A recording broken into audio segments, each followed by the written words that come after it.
Tonight, a man and a woman rushed to hospital after an alleged stabbing attack in Port Augusta. And an Eyre Peninsula grain brokers bid to help drought-stricken farmers. This is Southern Cross News with Abby Donaldson. Good evening. A man and a woman have been stabbed during a violent attack in Port Augusta overnight. The two victims were rushed to hospital, while after a 12-hour manhunt, the alleged attacker was finally apprehended by authorities.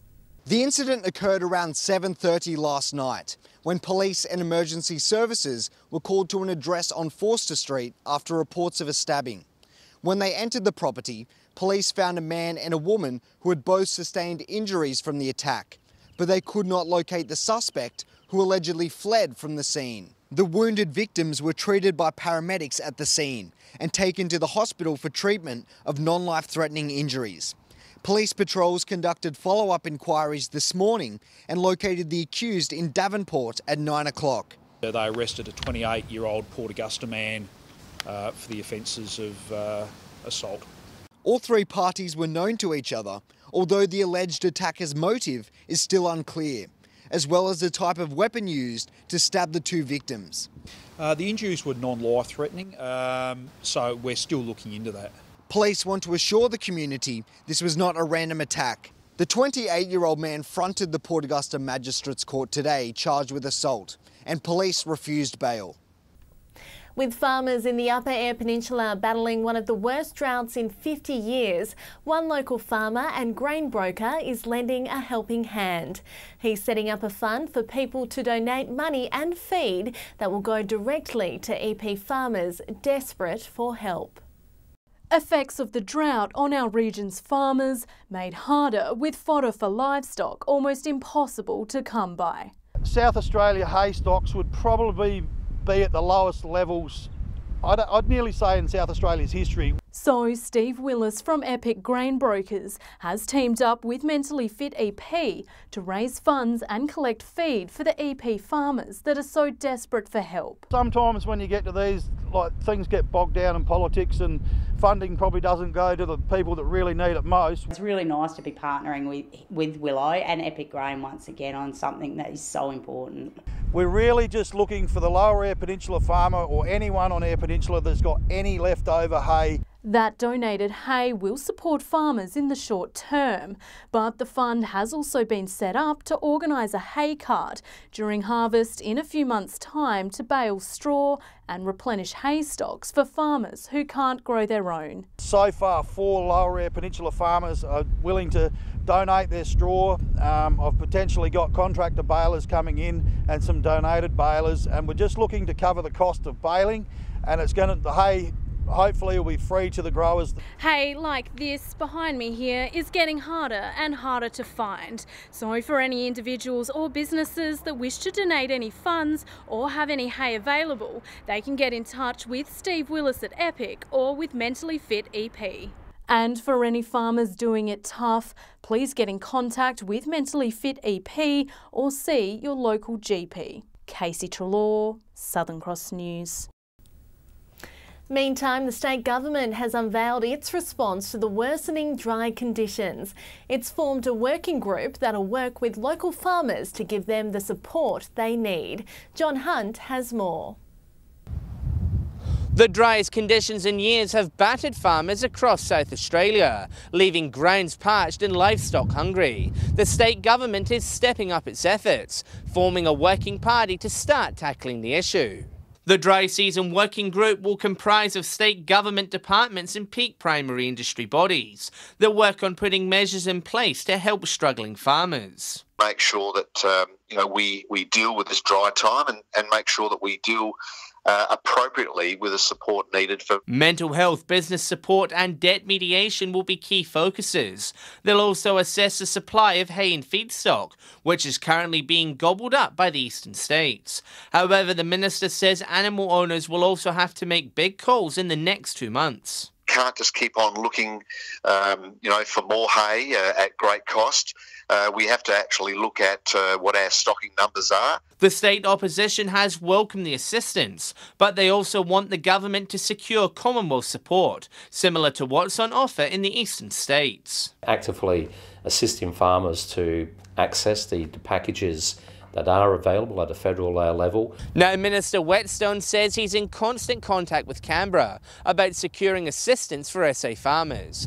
And if you or someone you know needs assistance, contact Lifeline on 13 11 14. While numerous eateries in Port Pirie are taking part in the Palmer for a Farmer campaign to help our drought-stricken farmers, they will all be donating $1 from every palmy and shinity sold over the Buy a Bale campaign, an initiative of rural aid to help farmers doing it tough. You can smash a palmy at Cafe Primo, the Risdon Hotel, Port Footy Club, the Flinders Rest Hotel and Relish, all in Port Pirie. Port Pirie's newly formed LGBTIQ community group is working to create a supportive community. They believe it's important to create friendly places to improve mental health. Working towards an inclusive and supportive community. There's not much support in Port Pirie in general or the region, so it's really important to create awareness that there are LGBTIQ people here and that there are people that support us. The community group has the support of many government and non-government agencies as well as individuals and is now working to create safe places within Port Pirie's business district by distributing rainbow stickers. We eventually hope to have a community with rainbow stickers across that are very accepting of the community itself, where people can feel safe and unjudged, respected and accepted. Go into a shop that's been tagged as being LGBTI friendly and reduce their risk of stress and, of course, hopefully no thoughts of suicidal ideation. They say they are extremely concerned about the suicide rate in the LGBTIQ community. Take gay male youth, they make up about 5% of a population, but they account for about 40% of the suicides. And the rate goes up in the country and regional areas. The group is set to officially launch later this month. And remember, if you or anyone you know needs help, call Lifeline on 13 11 14. Rachel Nell, Southern Cross News. Still to come tonight, over 20 unmarked graves of Port Pirie soldiers set to be finally identified. And why a Port Augusta history enthusiast is urging locals to hold on to age-old photos and artefacts. A 17-year-old girl has been arrested and charged for allegedly stealing a car from Eden Hills late Tuesday night. Port Pirie Police located a Hyundai Accent hatchback in Swan Street just before midnight. It's alleged she was with a 19-year-old man who is known to police, who fled the scene at the time of her arrest. Officers located the man and arrested him today. He was allegedly found to be in possession of items stolen from a break-in at Port Pirie today as well. He was refused bail. Broken Hill residents are being encouraged to nominate an outstanding police officer who has gone above and beyond their duties. Nominations are now open for the 2018 Customer Service Excellent Rotary Police Officer of the Year Award. Locals can nominate an officer for things like being accessible or keeping them informed. Nominations can be made on the New South Wales Police website. The Broken Hill Library, Geocentre and Regional Art Gallery will have new trading hours starting next week. Council made the decision to change the operating hours to make better use of staff and resources. Patrick Reinke has the details. Council says the new operating hours for the Library, Geocentre and Gallery are a result of an in-depth analysis of the three facilities. The new changes will come into effect on Monday, with Council saying no staff have been affected.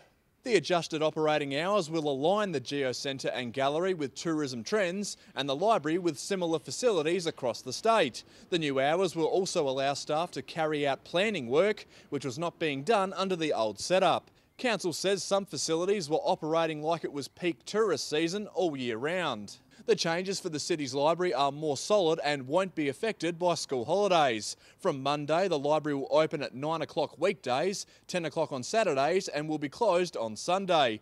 Closing times have also been changed. The library will shut its doors at 4 p.m. Monday, Tuesday and Friday and 6 p.m. on Wednesday and Thursday. The art gallery will be closed on Mondays all year, with the exception of school holidays between March and November.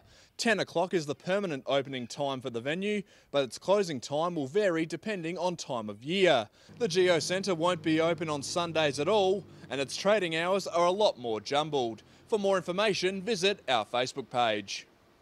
Over 20 unmarked graves of Port Pirie soldiers who fought for our country during the war are set to be identified soon. Council is now working with the Headstone project to identify and recognise those soldiers. Identifying and recognising the returned soldiers who fought for our country in war. They unfortunately fell through the gaps and now lie in unmarked graves in Port Pirie's cemetery. They didn't lose their lives in theatres of war overseas and therefore aren't in federally funded war cemeteries, but they still contributed to the war effort and should be recognised for their efforts. They didn't qualify for any kind of Commonwealth benefit, and for a whole variety of reasons now lie in unmarked graves, and we feel that their service to their country needs to be recognised with a headstone. The Headstone project has surveyed the cemetery and found 21 unmarked returned soldiers' graves. It's hoped these soldiers will be recognised soon, but the project comes with a hefty price tag of over $16,000. We work on the basis that each headstone in Port Pirie is going to cost us around about $800. Council has shown its support already. South Australian World War I soldier Mr McVicker was the first unmarked returned soldier's grave in the state to receive a headstone. We had one identified, and then in November of last year, a headstone was placed on a Mr McVicker's grave, which is great that he's been recognised in that way. Rachel Nell, Southern Cross News. Age-old photos and priceless historical artefacts could end up in landfill, according to a Port Augusta history enthusiast. He's urging locals to keep old items in a bid to preserve the town's rich and diverse history. Photos, paintings and books, dating back to Port Augusta's early beginnings. Although could this collection be all that's left of the town's ancient artefacts? Too much have already been thrown. Kids come along, the next generation, and they don't know much about it, so they throw it out the dump.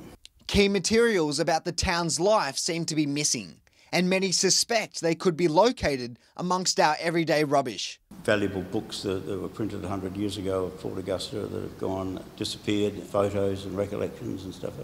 Paul Smith is a lover of history and has assembled all these materials for the Random Reflections exhibit at the Port Augusta Cultural Centre.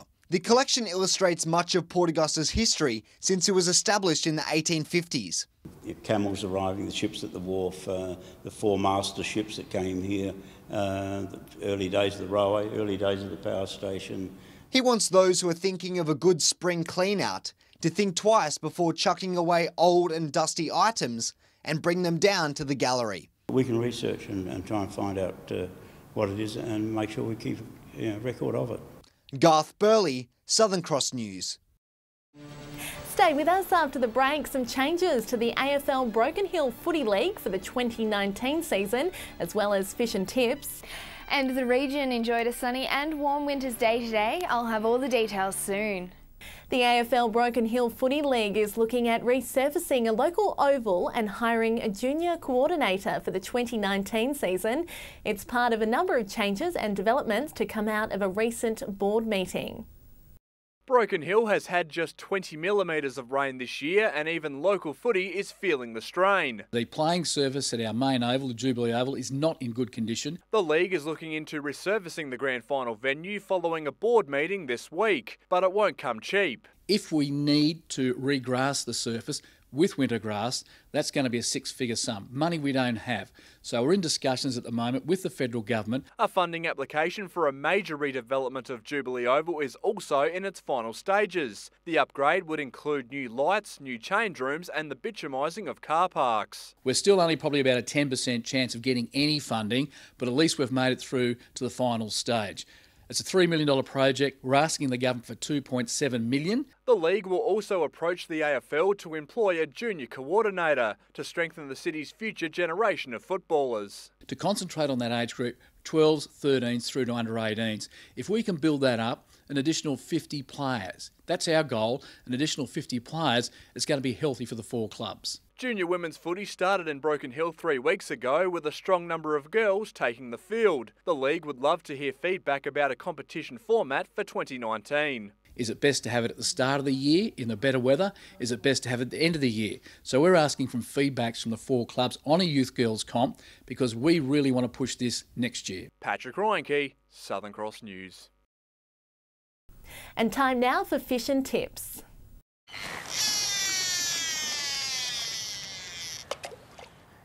G'day and welcome to this week's Fish and Tips from Port Augusta, Jewel North. Well, the weather's been very crazy all over the shop at the moment, but there has been some calm days. This has probably been the best one we've had for a while. There are King George whiting around, a little bit small at the moment. People are really having to sort through the sizes on those, so just watch that, but they are available. Squid has sort of not been on the bite at the moment, down on the shacks and the middle banks as you'd expect for this time of year. Snapper been on the bite down at the Seabird and also the Tyre Reef, plus also some big flathead getting caught on the middle banks. That's all we have from the Jewel North. Hi, Whalers Fishing Report this week. Unfortunately, with the bad weather, not a great deal to report, but still some people have been braving the weather and getting out amongst it. There has been some nice sized squid down towards the Mount Young grounds, and again some nice big King George whiting a little bit further down south of Whyalla. Snapper have been available up in the shallows. Best to fish around the 5 to 6 metres of water.